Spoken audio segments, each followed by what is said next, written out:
दोस्तों welcome back to the fit out. दोस्तों आज है 24 जुलाई और आज की वो तमाम बड़ी खबरें जिसे लेकर हम आपके सामने आ चुके हैं। इस टाइम में हम बात करेंगे कि पूरे देश के अंदर में किस तरह से हंगामा हुआ पड़ा है। हर तरफ चारों तरफ बच्चे हों, स्टूडेंट्स हों, नेता हों, राहुल गांधी हों और जितने भी बड़े लोग हैं वो तमाम लोग इस वक्त सड़कों पर है। बस फ़र्क क्या है, हम इन तमाम बड़ी खबरों पर बात करेंगे। साथ में कुछ खबरें जो कि मुख्य है मैं आपको बता दूं कि कॉकरोच जनता पार्टी का आगे का प्लान क्या है, इस चीज़ के बारे में भी बात करेंगे। साथ में इस वक्त आपने एक वीडियोस बहुत ज़्यादा देखे होंगे गोदी मीडिया के बारे में। गोदी मीडिया हमेशा और हर जगह पिट रही है और इस टाइम में वो मार खा रहे हैं, कहीं गालियाँ सुन रहे हैं, कहीं कुछ हो रहा है, कहीं कुछ हो रहा है। मगर क्यों, इसके पीछे रीज़न क्या है, कारण क्या है, सबब क्या है, ये तो समझना ज़रूरी है ना। हम इस बारे में भी बात करेंगे और अगला जो कदम होगा कॉकरोच जनता पार्टी का वो क्या होगा, इस बारे में भी बात करेंगे। और छोटी बड़ी और भी बहुत सी खबरें हैं जिस पर बात करेंगे। लेकिन सबसे पहले मैं आपको BBC न्यूज़ का एक खबर मैं आपको पढ़कर बताना चाहता हूँ। इतिहास हमेशा बड़ी इमारतों, सांसदों, स्मारकों में नहीं लिखा जाता। कभी कभी वह ऐसी बिखरी हुई चप्पलों में अपना सच छोड़ जाता है और साहस वो अक्सर सबसे पहले सड़कों पर दिखाई देता है।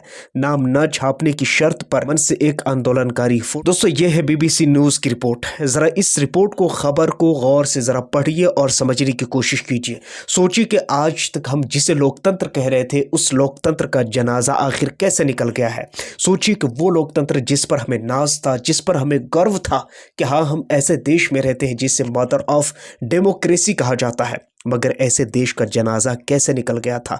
इस पूरी खबर से आपने अभी तक अंदाज़ा लगा लिया होगा। सड़कों पर बिखरी हुई चप्पल, लोगों के टूटे हुए हाथ, टूटे हुए पैर, टूटे हुए फूटे हुए सर, ये तमाम चीज़ें बताता है कि लोकतंत्र सिर्फ कहने से नहीं हो जाता। लोकतंत्र इसे नहीं हो जाता कि हमने कहा कि हाँ लोकतंत्र है और कहा लोकतंत्र है, लोकतंत्र हो गया। इससे लोकतंत्र नहीं होता है, इसे डेमोक्रेसी नहीं कहा जाता है।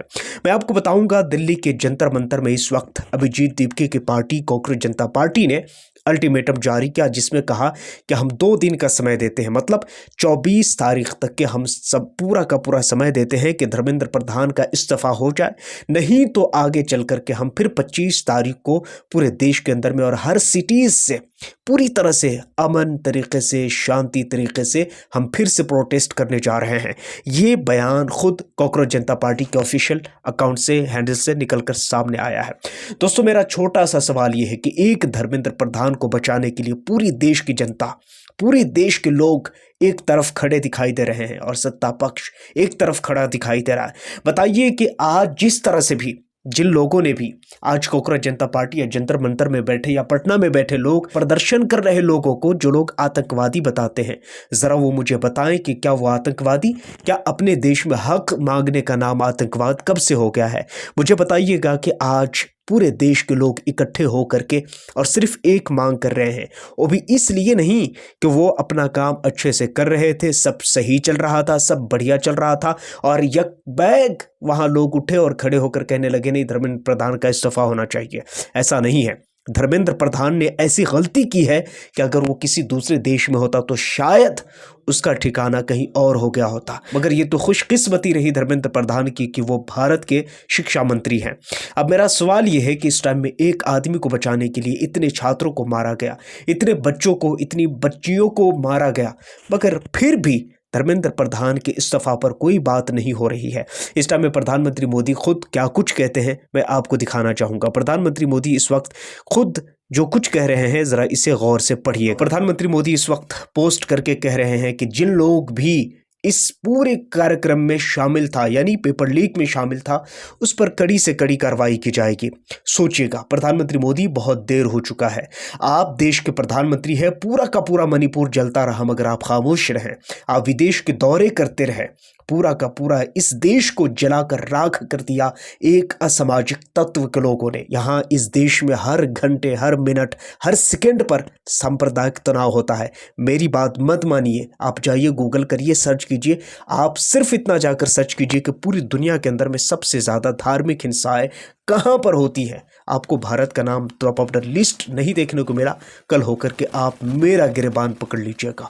दोस्तों, ये कोई मजाक नहीं है, ये हकीकत और सीरियस है कि भारत के अंदर में बच्चों के साथ रेप होता रहा, भारत के अंदर में बड़ों के साथ जुल्म होता रहा, भारत के अंदर में धर्म और जाति देख करके लोगों के चेहरे पहचान पहचान करके उनको मारा जाता रहा, मगर प्रधानमंत्री मोदी एक बार भी नहीं बोले। मन की बात तो करे, मगर मन की बात में कभी शांतिपूर्ण तरीके से इस देश को चलाने की बात नहीं करे।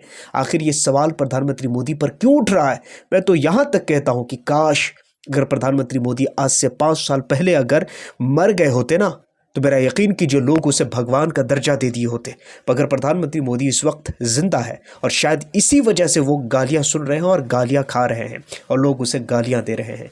मगर फिर भी मैं लोगों से ये रिक्वेस्ट करता हूं कि वो संवैधानिक पद पर बैठे हुए एक मंत्री हैं। हाँ, हमें उनकी कदर करना है या नहीं ये आपको डिसाइड करना है, मगर हाँ, उनके पद की ज़रूर हमें गरिमा बनाए रखना है। सोचिए कि इस देश में किस तरह कहाँ कहाँ और कैसे कैसे सांप्रदायिक तनाव हुआ, मगर एक बार भी प्रधानमंत्री मोदी ने आकर के ये नहीं कहा कि ये गलत है, ऐसा नहीं होना चाहिए, इस पर कड़ी से कड़ी कार्रवाई और एक्शन होनी चाहिए। खुद यहाँ तक दिल्ली के जंतर मंतर पर आज 25 दिन से भूख हड़ताल पर बैठे सोनम वांगचुक, आज उन्हें डिटेन कर लिया गया, मगर इन तमाम चीज़ों के बाद भी प्रधानमंत्री मोदी एक शब्द भी नहीं बोले कि ये कुछ हम लोगों के साथ करने वाले हैं।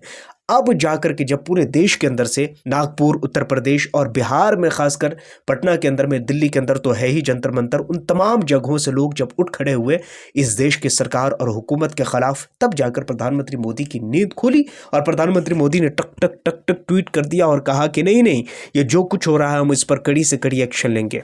अगर आप एक्शन ले लिए होते तो ये दिन नहीं देखना पड़ता। अगर आप अल्पसंख्यक समुदायों पर जुल्म हो रहे पर अगर एक्शन लिए होते तो शायद आपकी गरिमा हर समुदाय के लोगों की नज़र में इतनी ही रहती। अगर आप मणिपुर पर बोल दिए होते, जो कि वहाँ आज हज़ारों लोग बेकसूर मारे जा चुके हैं, उनका कसूर क्या ये होना है कि वो भारतीय है या ये होना कि वो मणिपुर के हैं, तो क्या इन तमाम चीज़ों पर प्रधानमंत्री मोदी क्या कब एक्शन लेंगे? आपके ना एक्शन लेने की वजह से ये सारा कुछ हुआ है। मगर फिर भी जो कुछ भी है, आगे देखते हैं क्या कुछ होता है। दोस्तों, अब आइए गोदी मीडिया की तस्वीरें हमने आपको दिखाई हैं। गोदी मीडिया किस तरह से जलील हो रहा है, रुस्वा हो रहा है। कई बार स्टूडियो में बैठ करके नफरत परोसने वाले लोग ये नहीं समझते कि ग्राउंड रिपोर्टिंग करने वालों लोगों की क्या हालत होती है। कई जगहों पर गोदी मीडिया को पकड़ के उसका मुंह काला कर दिया गया, कई जगह पर गोदी मीडिया को पकड़ के उसे पीटा गया, कई जगह पर गोदी मीडिया को पकड़ के उनसे सवाल पूछा गया और ज़बरदस्ती पूछा गया। अब सवाल ये पैदा होता है कि इन लोगों के साथ ऐसा क्यों?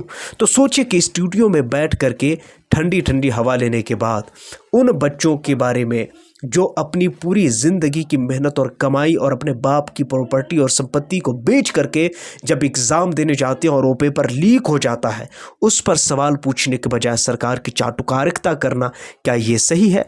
मुझे बताइएगा कि गोदी मीडिया जिस तरह आज गालियाँ सुन रही है और गालियाँ खा रही है, आखिर इस गोदी मीडिया को इस अंजाम तक, इस नतीजे तक पहुँचने पर मजबूर किया किसने?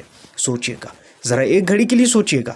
आप भले ये कह सकते हैं कि गोदी मीडिया को मारना सही है, गलत है, ये है, वो है, लेकिन एक घड़ी के लिए आप ज़रूर सोचिएगा कि इस वक्त स्टूडेंट्स जब सड़कों पर थे तो गोदी मीडिया को उन्हें जिहादी बताना, उन्हें पाकिस्तान से कनेक्शन बता देना, क्या लगता है, क्या इस देश के हक हित में है?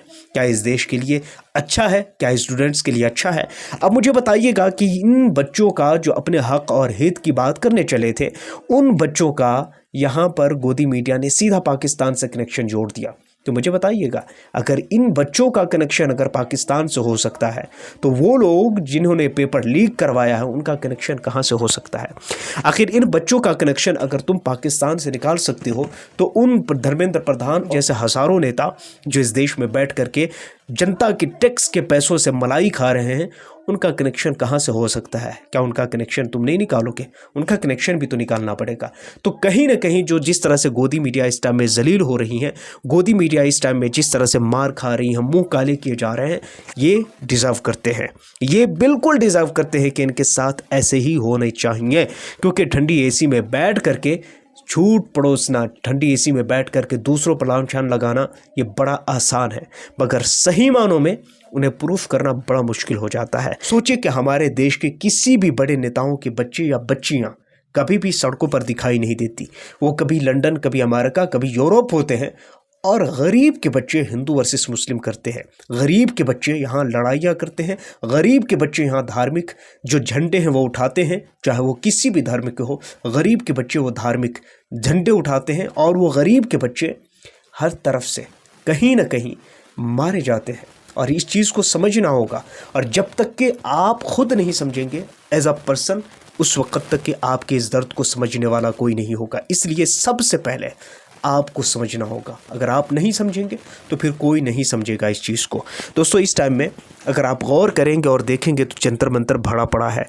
हर तरफ पुलिस की बर्बरियत, हर तरफ पुलिस की वो जुल्म और वो जफा चारों तरफ दिख रहा है। कई सारे लोग पुलिस को लेकर के कह रहे हैं कि उनके ऊपर पथराव क्या क्या है, लेकिन कमाल ये है कि वो पुलिस के ऊपर पथराव को तो बात करते हैं, लेकिन वो पथराव जो पुलिस की तरफ से की गई थी उन प्रदर्शनकारियों पर, उसका जिक्र कहीं नहीं मिलता है। सो इन तमाम खबरों के बारे में आप क्या सोचते हैं, नीचे कमेंट सेक्शन में ज़रूर बताइएगा। पहली बार आए हैं सब्सक्राइब ज़रूर कर लीजिए, बेल आइकन को प्रेस कर लीजिए।